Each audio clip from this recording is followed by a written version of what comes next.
Shalom.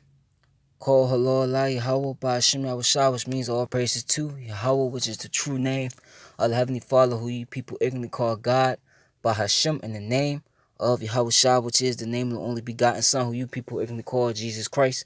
Those are the true names of the Heavenly Father and the Son. Plus, I'm going to give a shout out to the Akim that's pushing and spreading this word throughout the four corners of the earth, who's also uplifting the names Yahweh by Hashem Yahushua. Shalom. Also to the Israelite forms, speckled bird, man, woman, and child, whose bloodline traces back to Abraham, Isaac, and Jacob, our forefathers. Though you may look like the heathen nations you're scattered amongst, the heathen nations, as you see on this chart right here, are the nations starting from 2 on down. Those are the heathen nations. Also, your seed line, your lineage goes back to these tribes, seen on this chart through the man. And if a spirit bear witness with this word and this truth, and you can receive it to the speckled bird, man, woman, child, this does apply to you. You are Israelites, though you may look like the heathen nations due to the scattering of these people on this chart, as you see here.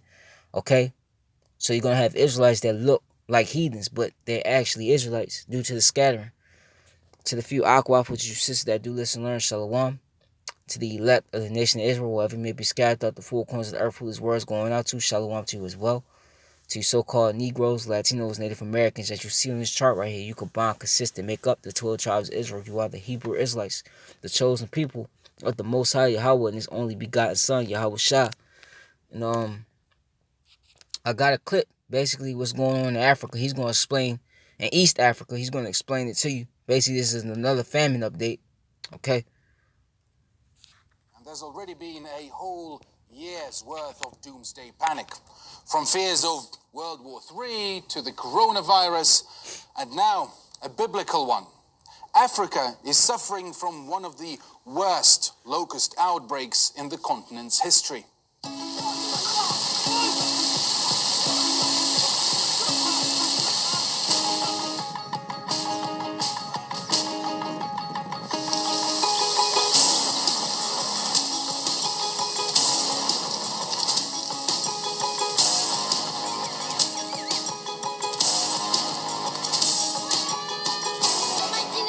They destroy everything in their path, including our farm.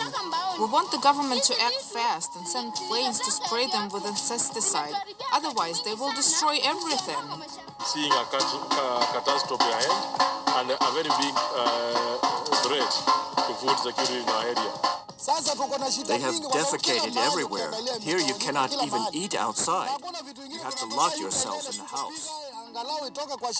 For the locals, the infestation means much more than just having to stay indoors. They've eaten everything, farmers complain, brought to the brink of desperation, with their plantations left barren, people facing famine by the voracious swarms of insects, swarms larger than cities.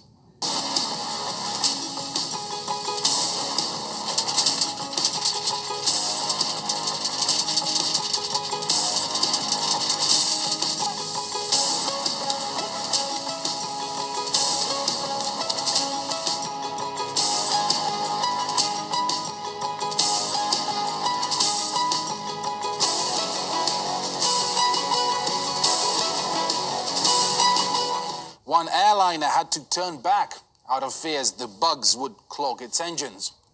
But as apocalyptic as it already sounds, experts fear that if not contained now, the situation will get much worse.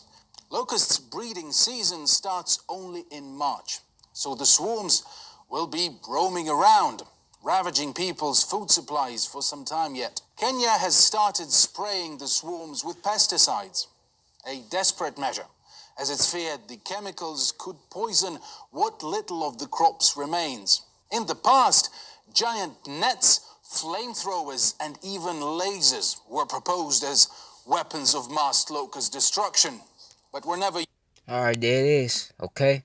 So basically, you have billions of locusts, not millions, billions of locusts in East Africa, and basically the locusts ate all that, basically eating all their crops, okay? And you saw the dude, the Edomite in the beginning, he said first we got the World War III. He said now you got the coronavirus, and now you got basically this. the locust eating the food up, okay? And that's all, biblical, okay? And I brought this out, but I'm gonna bring it out again. This is Matthew 24:3. And as he sat upon the Mount of Olives, the disciples came unto him privately, saying, Tell us, when shall these things be? And what shall be the sign of thy coming and of the end of the world? Which, if you, like I always say, the end of the world, according to 2 Ezra 6 and 7, okay, is Esau, Edom, the so-called white man. Like it says, for Esau is the end of the world, and Jacob, which is you Israelites, you so-called Negroes, Latinos, Native Americans, okay, Esau is the end of the world, and Jacob is the beginning of it that followeth, okay? We in that time now. Let me get to the point. And it says, and ye shall hear of wars and rumors of wars. Like the dude said, World War III. See that ye be not troubled, for all these things must come to pass, but the end is not yet, right? For nation shall rise against nation, and kingdom against kingdom, and there shall be famines and pestilences, which is diseases, and earthquakes in dire places. Yesterday, I believe yesterday or the day before yesterday, you just had in Jamaica a 7.7 magnitude earthquake, and the vibration of it hit Cuba, I believe. I believe it was Cuba or Miami. I think it was Cuba, though. And they said right after that, a tsunami warning was issued when that earthquake hit. So you're seeing these things. And what does that mean? All these are the beginning of sorrows. Okay? This is what it all is. Okay? This is why it's happening as the scriptures describe it. It's all happening at the same time. Okay? Because we're at the end of Esau's rulership. Okay? And the Lord, this is nothing new. The Lord did this, okay, sent plagues, okay, like this before. He did it in ancient Egypt, and he's doing it with this one. But that's happening over in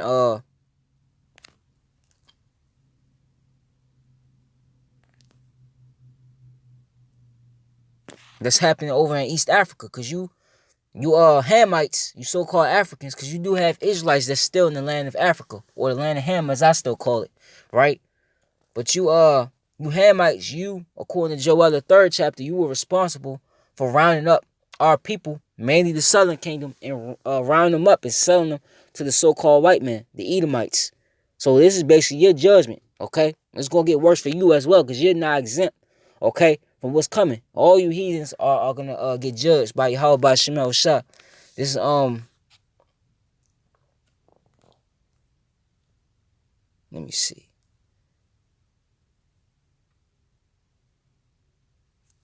Bear with me real quick.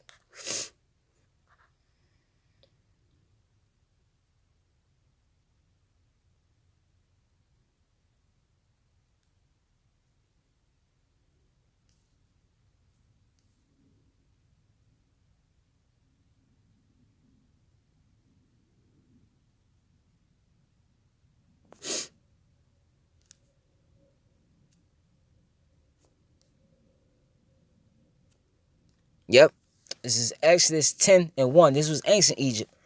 And the Lord shall say unto Moses, Go in unto Pharaoh, for I have hardened his heart and the heart of his servants, that I may show thee my signs before him, and that thou mayest tell in the ears of thy son and of thy son's sons what things I have wrought in Egypt, and my signs which I have done among them, that he may know that I am the Lord Yahweh, by Shemel Shah, right? And Moses and Aaron came in unto Pharaoh and said unto him, Thus said the Lord, God of the Hebrews, how long wilt thou refuse to humble thyself before me? Let my people go, that they may serve me. Because what did Pharaoh have? What did this Pharaoh have? He had the same thing as the new Pharaoh, the Edomites have, the children of Israel in captivity and bondage, right? Else, if thou refuse to let my people go behind, behold, tomorrow will I bring the locusts into thy coast, and they shall cover the face of the earth, that one cannot be able to see the earth. And they shall eat the residue of that which is escaped, which remaineth unto you from the hail, and shall eat every tree which groweth for you out of the field. And they shall fill thy houses, and the houses of all thy servants, and the houses of all the Egyptians, which neither thy fathers nor thy fathers' fathers have seen, since the day that they were upon the earth unto this day. And he turned himself and went out from Pharaoh. Okay? So that's what happened, And Pharaoh's servants said unto him, How long shall this man be a snare unto us? Let the men go, that they may serve the Lord their power. Knowest thou not yet that Egypt is destroyed? Okay? So they were saying, you know what? Why don't you just give up already, man? Our empire is destroyed, okay, by plagues that was being sent by this power of theirs, right? Let me see what was that. And Moses and Aaron were brought again unto Pharaoh. He said unto him, Go serve the Lord your power, but who are they that they shall go? And Moses said, We will go with our young and with our old, with our sons, with our daughters, with our flocks, and with our herds will we go, for we must hold a feast unto the Lord, right? And he said unto him, Let the Lord be so with you. I will let you go, and your little ones look to it, for evil is before you. Not so. Go now, ye men, and serve the Lord, for that ye did desire, and they were driven out from Pharaoh's presence. And the Lord said unto Moses, Stretch out thy hand over the land of Egypt for the locusts, that they may come up upon the land of Egypt, and eat every herb of the land, even all that the hail had left. Right? And Moses stretched forth his rod over the land of Egypt, and the Lord brought an east wind upon the land all that day and all that night. And when it was morning, the east wind brought the locusts. And the locusts went up over all the land of Egypt, and rested in all the coasts of Egypt. Were very, very grievous were they before them. There were no such locusts as they, neither as them shall be such. For they covered the face of the whole earth, so that the land was darkened, and they did eat every herb of the land, and all the fruit of the trees which the hail had left. And there remained not any green thing in the trees, nor in the herbs of the field through all the land of Egypt. And it's happening again. Okay? This when the Hamites was in power. Okay? It's happening again. Okay? That's gonna be your famines right there. Okay? That's going this is gonna bring in another way. It's gonna bring in the famine. Okay? You know? We coming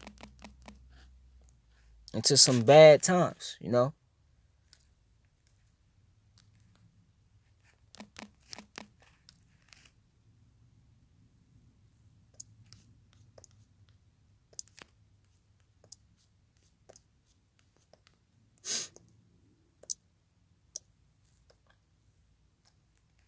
I always bring this out, but like I say, it's just the time we in, so I'm gonna keep bringing it out. This is 2 Ezra 15 and 14. Woe to the world and them that dwell therein, for the sword and their destruction draweth nigh, and one people shall stand up and fight against another, and swords in their hands. Race wars, okay? Class wars and food wars, right? For so there shall be sedition among men, and invading one another. They shall not regard their kings nor princes, and the course of their actions shall stand in their power. A man shall desire to go into a city and shall not be able. That's martial law. When these people rise completely up against their government, these militia groups, just the people in general, okay, like you're seeing around the world. When it hits America, okay, they're going to implement martial law. Okay, they're going to shut the cities down. You're not going to be able to go, okay, to work. You're not going to be able to go to the store. You're not be able to go to your woman's house. You're not going to be able to do none of that. When martial law is declared, they have full power, okay, to shut everything down. They have full power to kill you, okay? For because of their pride, the city shall be troubled. The houses shall be destroyed, and men shall be afraid. A man shall have no pity upon his neighbor, but shall destroy their houses with the sword and spoil their goods because of the lack of bread for great tribulation. So it's gonna be lack of food out here, man. Okay? I forgot to get that scripture. It's 2 Ezra 6. Here it is. You got the coronavirus, and basically China shut down basically almost damn near all their stores. Okay? Now, a good majority of the stores are shut down. And they're cutting off flights. And Russia just cut off China. They're cutting off flights from China so nobody wouldn't come in to Russia with the coronavirus. Okay? So here it is. China's cutting off all, flights to go to certain countries. And China's known for a known manufacturing country. Okay? A lot of these countries get their goods from China. But if China shut their transportation of getting those products over there to certain countries, okay, due to the virus, what does that mean? No food's gonna get out. So what's that gonna cause? It's gonna cause inflation. Okay, it's gonna cause inflation. It's gonna cause high food prices. Okay, then eventually it's gonna cause what? People that can't afford those foods gonna start stealing. It's gonna cause people what? Like it said in there, sedition among men. Okay, so you're seeing how it all comes together. This is 2 Ezra 6 and 22. And suddenly shall the sown place appear unsown, the full storehouses shall suddenly be found empty. Okay, this is your stores, man. See how these stores got 3 days worth of food in it. They won't be real soon. There ain't gonna be no food in these stores. Just like you see in these post-apocalyptic movies. Okay, how you see the people going to stores in these movies, and what's on the shelves? Nothing, man. Just cobwebs, man. Just empty boxes, man. Nothing. Okay, that's really about to play out, man. The Lord, you seeing how this thing is coming together. You seeing how Yahweh Shema Shai is doing what he's doing. Okay, and this is why 2nd Ezra 15 and 19 says what it says, man. When there ain't no more food in these stores, okay? When there ain't no more food in these stores, what's gonna happen? And they find out, cause you got doomsday preppers, okay? What's gonna happen? Your neighbor, okay, your so-called loved ones, they're gonna turn on each other, like it says in Matthew 24:12. Because let me get it.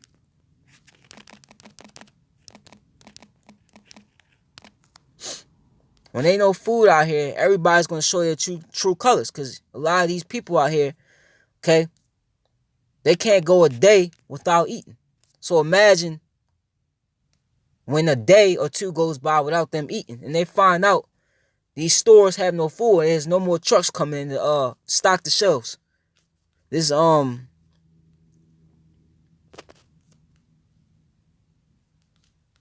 Matthew 24:12, and it says, because iniquity shall abound, the love of many shall wax cold.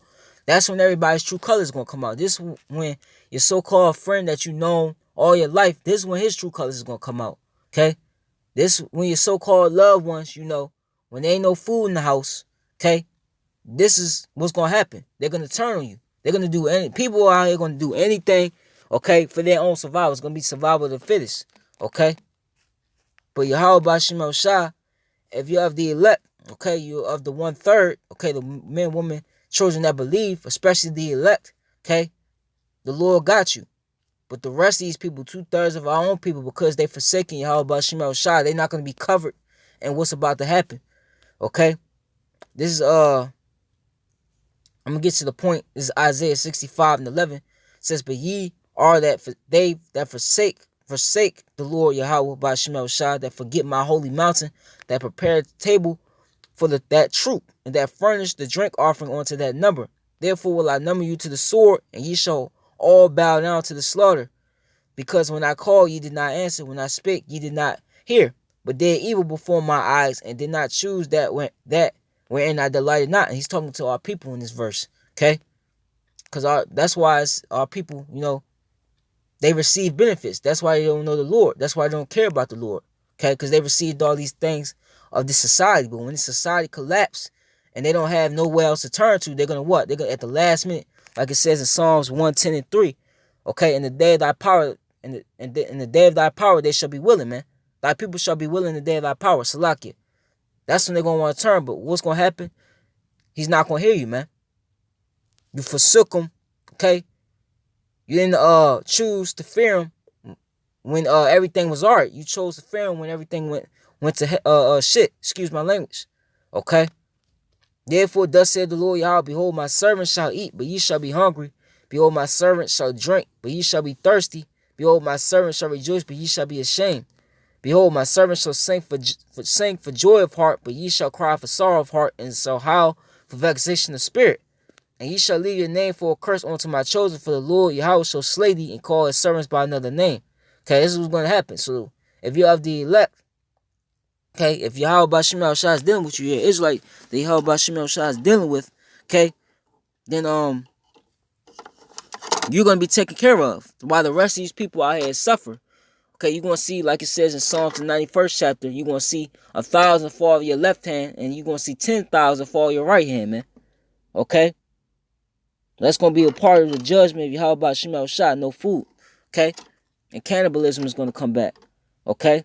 This is why Isaiah 13 says, and 12 says, I will make a man more precious than fine gold, even a man than the golden wedge of Ophir in that time. Okay? Because the men of the Lord, they're going to have the understanding. Okay? They're going to know what's going to come. They're going to be taken care of. Okay? So that was a lesson. I could go more, but my break time's up. Call halal la Yahweh Bashim Shah. Shalom to the elect. Yahweh Ratazah. This was edifying. Abad Babo, Abad Babo, Abad Babo, Abad Ha Ayabia, Abad Ha Ayabia. Shalom to the elect.